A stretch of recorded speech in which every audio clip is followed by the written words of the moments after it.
Hi guys, welcome to my channel. Today's video is going to be a collection of my favourite murder mystery books.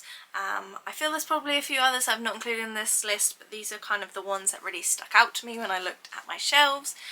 We've got some typical Agatha Christie Murder She Wrote books, and then a couple other slightly more thrillers.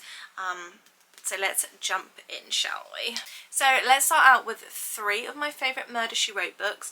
These are the ones that if you want to dip your toes into the water, the ones that I've found most enjoyable. I have to say, most of the Murder She Wrote books are really easy to read through. They're not very gruesome. They've got a pretty easy plot line. You don't have to read them in order.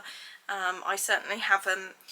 So these are my favourite three. The first one that I think was the first one I possibly ever read was Majoring in Murder. And if you don't know, Murder She Wrote is based off the TV show that was in, I want to say the 80s. And so the main protagonist is none other than Angela Lansbury's Jessica Fletcher. And in this one, her character is a writer / English teacher, and in this one she goes to a college to, I guess, teach and be a professor, and at this time she is caught up in a tornado that's happening in the town that she's at. I don't think it's not set in Cabot Cove, which is sort of her hometown, her home base, and obviously someone gets killed during this tornado, and naturally things are not led to believe that it was because of the natural disaster. So that was my first dip into it. I flew through this. I really liked the fact it was set on like a college campus. Like, the picture really set the tone for it. I was really interested with the tornado element, so I liked that one. The next one I've got is Killer on the Court, and this is possibly my favourite one. This is set just off the coast of New York, sort of more, think the Hamptons, that style.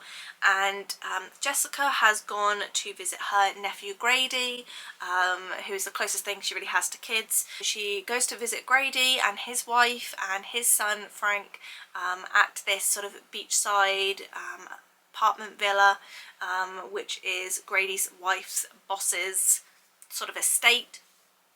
And while they're there, Grady's wife's boss gets killed, none other than on the tennis courts. So again, I love the setting of it being on a beach. It was really easy to sort of conjure up that sort of Nantucket-esque vibe. Everyone was sort of cycling places, and I really enjoyed getting more of Jessica's family feel with Frank and Grady. And yeah, I really enjoyed the premise of the boss and, you know, the whole of the family wanting to get in on the company's heir, as it were. So that was that one. And then we have The Murder of 12. Again, one of my favourite tropes, set in sort of a snowstorm in the mountains. There is a wedding party that is supposed to be getting married in this hotel, and the people getting married are nowhere to be found, and Jessica just happens to be in the middle of it all. There is more than just one person in this that gets killed, so I really enjoyed that one. So these three I feel are very easy to get into for murder mysteries. You don't really need much back history on Murder She Wrote. You sort of get everything given to you very easily, so that's why those are my top three. Another one is A Margin for Murder by Lauren Elliott. This is a series. I think this is the second or third. Again, you don't need to read these in order. I certainly haven't. But this is about a bookshop owner called Addie. Goes to sort of the neighbouring village. There is a library sale, and part of the thing that's up for sale is this bookmobile. While this is all going on, I believe it's the librarian, if I can remember correctly, dies, and there's this whole big thing about it, about the mobile bus. You know, the local people start to turn almost on Addie and her involvement in coming into the town, and it's a book about books, and so if that's a trope that you like, then you'll like this. There's a little bit of romance in it, but not too much, because that's not my thing. There's a very adorable little puppy, and there's just some really nice characters that you can sort of easily pick up and get to know very easily. Next we have the books by Janice Hallett, and that is The Appeal and The Christmas Appeal. These are super interesting, unique books, at least from what I've read, and this is basically about a small British countryside village who have their own drama group, and it evolves obviously around someone that gets murdered, and all these events. And what makes this really interesting is that it's all set out through sort of email correspondence and text. I will say there are a lot of characters in this book because it is told multi-perspective and there's so many people in this town that are part of this group. But I do find it quite easy to pick up, and then sort of the other plot line you've got running through it is sort of the local police force are trying to uncover what happened with the murder and other aspects that are going on. So they're sort of being drip fed the information just like we are, and you're sort of solving the mystery alongside them. There's also some humour in it which I really like, and then sort of the book alongside it is The Christmas Appeal, which has the same format. It's set around a Christmas production this time. I would probably say read this first before you read the Christmas one. I don't think you necessarily need to read this only at Christmas. I think it's a really good plot line on its own, but obviously reading it sort of November, December is obviously going to have more of a Christmas cozy feel to it. So that's those two. Really, really recommend those. Then we have two Agatha Christie books.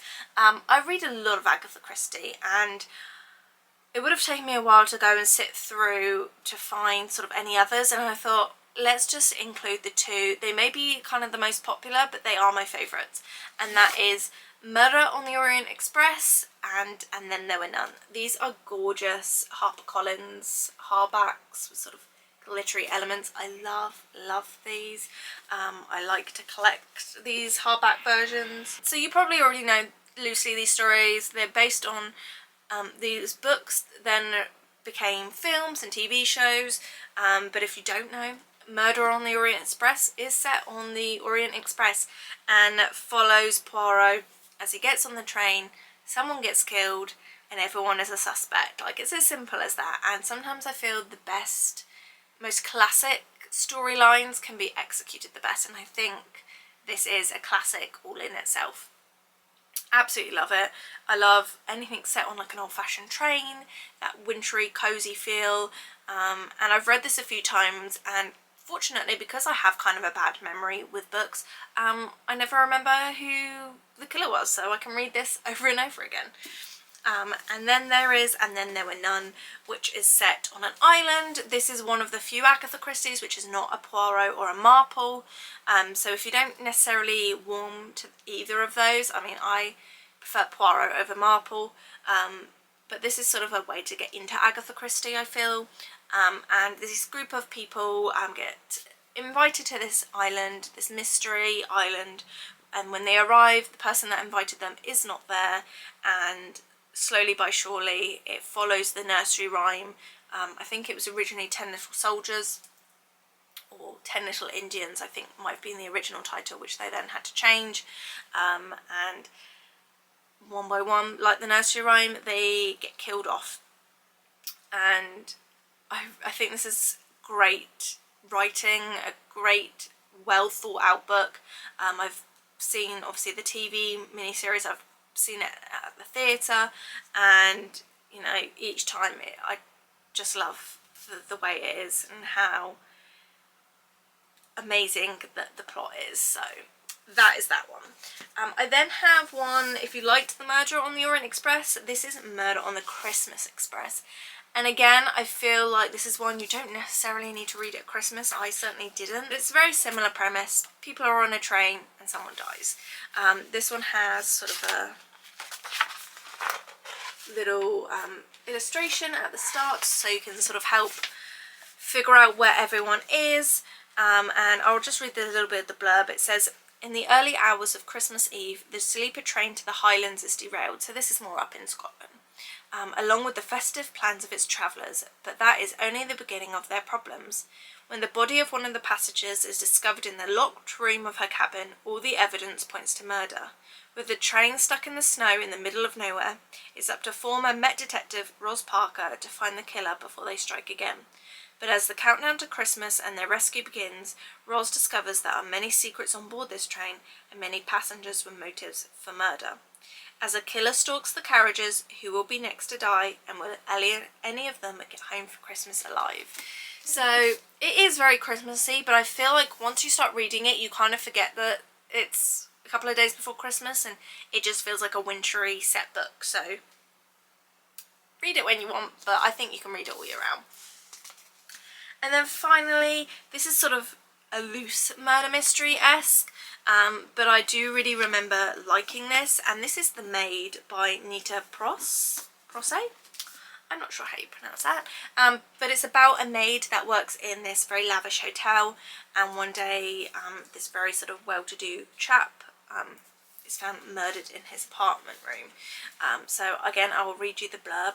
It says, Molly the maid is all alone in the world, a nobody.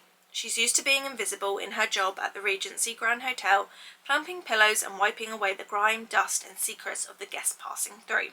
She's just a maid. Why should anyone take notice? But Molly is thrown into the spotlight when she discovers an infamous guest, Mr. Black, very dead in his bed. This isn't a mess that can be easily cleaned up, and as Molly becomes embroiled in the hunt for truth, following the clues, whispering in the hallways, she discovers a power she never knew was there. She's just a maid, but what can she see that others overlook?